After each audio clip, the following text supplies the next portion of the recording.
আসসালামু আলাইকুম dear student. গত ক্লাসে আমরা মোবাইল ফোন সম্পর্কে বিস্তারিত জেনেছিলাম এবং আমরা বলেছিলাম আজকে আমরা জানবো হচ্ছে মোবাইল ফোনের অ্যানাটমি সম্পর্কে। মোবাইল ফোন অ্যানাটমিটাও কিন্তু ইলেকট্রনিক্স ফান্ডামেন্টালেরই একটা টপিক।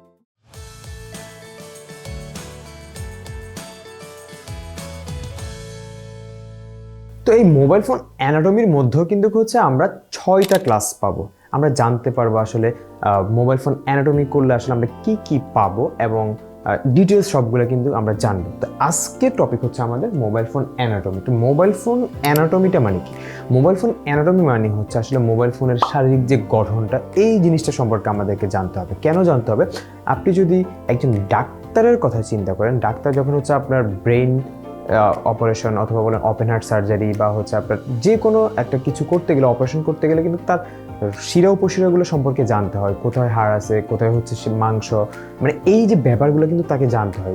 সে যদি একটু ভুল করে সেক্ষেত্রে কিন্তু আপনার দেখা যায় কি পেশেন্ট কিন্তু ডেড হওয়ার একটা চান্স থাকে বা ডেডও হয়ে যায়। ঠিক আছে? তো সেমভাবে আপনি যখন সেল ফোনের কাজ করতে যাবেন সেক্ষেত্রে কিন্তু আপনি যদি হচ্ছে ডিসপ্লের র্যাবনের পজিশনটা না জানেন তাহলে কিন্তু আপনার ডিসপ্লেটা ডেড হয়ে যাবে। আপনি যদি সার্কিট বোর্ডের স্ক্রুগুলো আসলে কোথায় লাগবে, কোন স্ক্রু কোন সাইডে, বা একটা যখন আপনি ফোনকে ডিসঅ্যাসেম্বল করবেন সেক্ষেত্রে আসলে কি আপনি ব্যাক শেল থেকে করবেন নাকি হচ্ছে আপনি ডিসপ্লে থেকে করবেন না ব্যাক পার্ট থেকে, ব্যাক ফ্রেম থেকে করবেন, এই যে ব্যাপারগুলো এগুলো কিন্তু জানাটা খুবই ইম্পর্টেন্ট।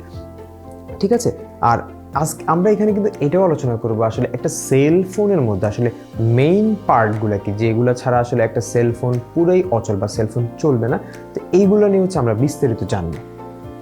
দেখেন, আমি যদি বলি যে একটা সেল ফোনের মধ্যে আসলে মেইন পার্ট হচ্ছে তিনটা, কি? Circuit board, battery, display. এই তিনটা হচ্ছে একটা সেল ফোনের মেইন পার্ট, অর্থাৎ এই তিনটা ছাড়া একটা সেল ফোনই হবে না।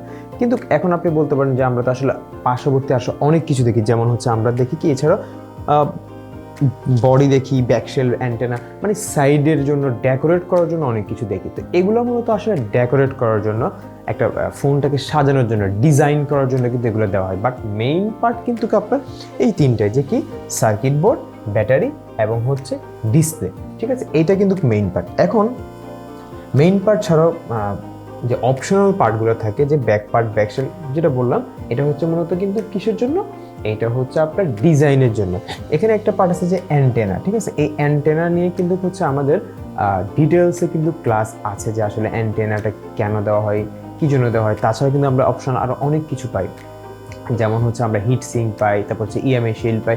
তো এই সব কিছু নিয়ে কিন্তু আমাদের ডিটেলস কিন্তু ক্লাস আছে। ঠিক আছে? তো আমরা হচ্ছে পরবর্তী ক্লাসে আমরা আসলে ডিসপ্লে সম্পর্কে বিস্তারিত জানবো এবং ডিসপ্লের প্রকার সম্পর্কে বিস্তারিত জানবো। আমরা হচ্ছে সার্কিট বোর্ড সম্পর্কে বিস্তারিত জানবো, আমরা ব্যাটারি সম্পর্কে বিস্তারিত জানবো। ঠিক আছে? তো আজকে এই পর্যন্তই। সবাই ভালো থাকবেন। আল্লাহ হাফেজ।